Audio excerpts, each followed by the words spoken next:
ጋር አብሮ በማዕድ የተቀመጠ ደረቱን ተደግፎ ምስጢርን የተማረ ሞትን ሳይቀምስ እንደተሰወረ የሚነገርለት ያ ታላቅ ሰው ማን እንደሆነ ያውቃሉ?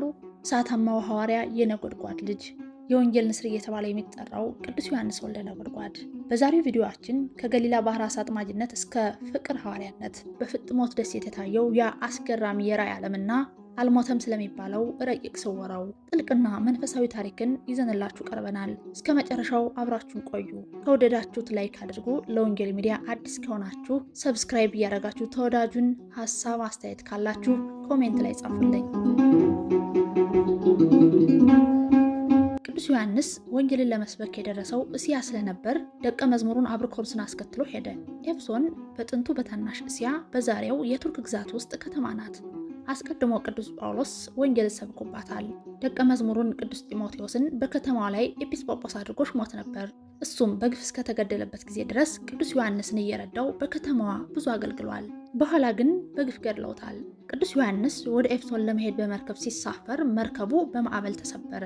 ደቀ መዝሙሩን አብርኮርስን ማዕበሉ ወደ አንዲት ደሴት አደረሰው።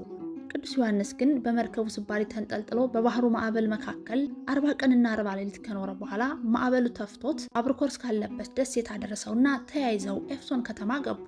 የከተማይቱ ሰዎች እጅግ ክፎች ስለነበሩ መጀመሪያ ላይ ቅዱስ ወንጌልን መስበክ አልቻሉም ነበር። እነሱም እጅግ ክፎች መሆናቸውን ስላወቁ ቅዱስ ዮሐንስ ገና ዕጣው ሲደርሰው በሐዘን አልቅሶ ነበር። አሁንም ከተማው በገቡ ጊዜ ቅዱስ ዮሐንስ ምክንያት በመፍጠር ሮምና ለምትባል ሴት የውሽባ ቤት እሳት አንዳጅ ሆኖ አብርኮሮስም ዕቃ ጣቢ ሆኖ ተቀጠሩ። ባሮቿ እንደሆኑ ተስማምተው ስለጻፉላት ትበድላቸው ነበር። እነሱም በታላቅ ጉስቁልና ውስጥ እየኖሩ እያለ በአንዲት ዕለት የሀገረ ገዢው ልጅ ለመታጠብ ወደ ውሽባ ቤቱ ገባ። በውሽባ ቤቱ የሰይጣን ኃይል ስለነበር የመኮንኑን ልጅ አንቆ ገደለው። የሀገሪቱ ሰዎች ሁሉ ለሞተው የመኮንን ልጅ ሊያለቅሱ ሲሰበሰቡ ቅዱስ ዮሐንስም አብረው ቆሞ ሲመለከት ሮምና መጣ፣ በጌታዬ ልጅ ሞት ልትደሰት መጣህን? እያለች ረገመችው። እሱም አይዞሽ አትዘኝ አላትና ወደ ሞተው ልጅ ቀርበው በመስቀል ምልክት ካማተበ በኋላ በፊቱ አለበት። የሞተው ልጅ ድኖ ተነሳ። የሀገሪቱ ሰዎች እጅግ ደነገጡ። ሮምናም ደንግጣ እግዚአብሔር የሚሉት አምላክ አንተ ነህን? ብላ ጠየቀችው። ቅዱስ ዮሐንስም በፍጹም እኔ አምላክ አይደለሁም፣ እኔ የእሱ አገልጋይና ሐዋርያ ነኝ እንጂ አላት። ሮምናም ስለበደለቻቸው በደል ሁሉ መሪር እንባን እያለቀሰች ይቅር እንዲሏት ለመነቻቸው። እነሱም አረጋጓት። ከሕዝቡ ውስጥ ብዙዎች በጌታ አመኑ። ቅዱስ ዮሐንስም ሌሎች ብዙ ድንቅ ታምራትን እያደረገ ወንጌልን እየሰበከ ከጣዖት አገልጋዮች በቀር ሁሉንም አሳምኖ አጠመቃቸው።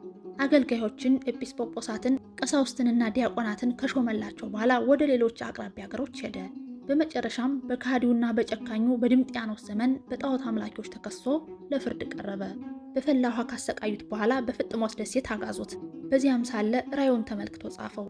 ድምጥያኖስም ከተገደለ በኋላ ከግዞቱ ተመልሶ 3ቱን መልእክታቱንና ቅዱስ ወንጌሉን ጽፏል።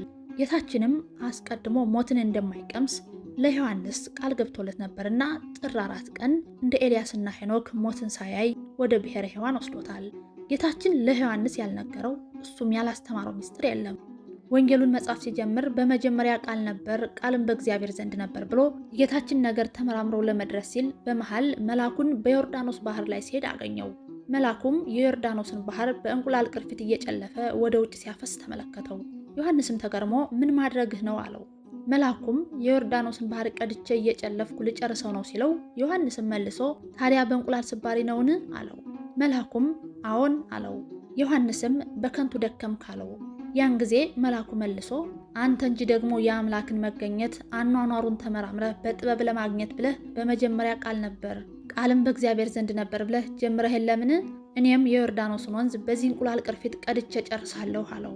ዮሐንስም ይህን ጊዜ ደንግጦ ዝቅ ብሎ ስሙ ዮሐንስ የሚባል አንድ ሰው ነበር ብሎ ሐሳቡን ለወጠና ሌላ ታሪክ ቀጠለ።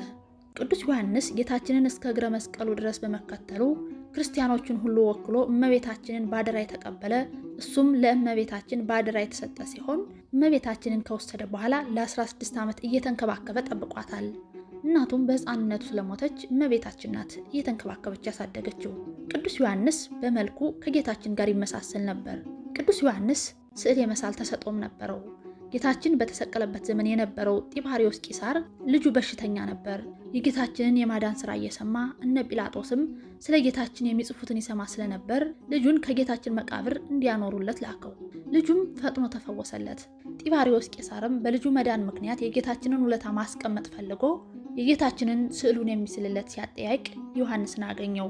ዮሐንስም ጌታችንን ልክ በዕለተ ዓርብ እንደተሰቀለ አድርጎ በመሳል ለጢባሪዎስ ቄሳር ሰጠው። ሲስለውም በመጀመሪያ ጌታችን ልክ እንደተሰቀለ አድርጎ ራቁቱን ነበር የሳለው።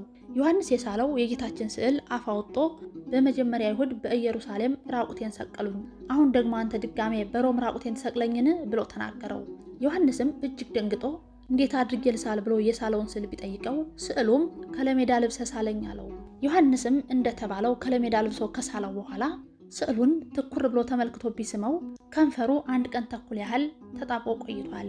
ዛሬም ቅድስት ቤተክርስቲያናችን የምትጠቀማቸውን የጌታችንን ስነ ስቅለት የሚያሳዩ ስዕሎች መገኛቸው ይህ ወንጌላዊ ዮሐንስ የሳለው ስዕል ነው። ቅዱስ ዮሐንስ በተለያዩ ስሞች ይጠራል። በሕይወቱና በኑሮ ሁሉ ጌታችንን ለመምሰል ይጥር ነበርና ጌታችንም እጅግ ይወደው ነበርና ፍቁረ እግዚእ ተባለ። የታላቁ ያዕቆብ ታናሽ ወንድም ስለሆነና አባቱም ዘብዴዎስ ስለሚባል ዮሐንስ ወልደ ዘብዴዎስ ተባለ። ለጌታችን ባለው ቅናትና ከወንድሙ ጋር ሆነው ባሳዩት የኃይል ሥራ እንዲሁም የጌታችንን አምላክነት በመግለጡ ወልደ ነጎድጓድ ተብሏል። ነገረ መለኮትን ከሌሎቹ በበለጠ ሁኔታ አስፍቶና አምልቶ በማስተማሩ ነባቤ መለኮት ተብሏል። ኃላፊውንና መጪውን ጊዜ በራዩ ስለገለጠ አቡነ ቀለምሲስ ተባለ። ይህም በግሪከኛ ቋንቋ ባለ ራእይ ማለት ነው።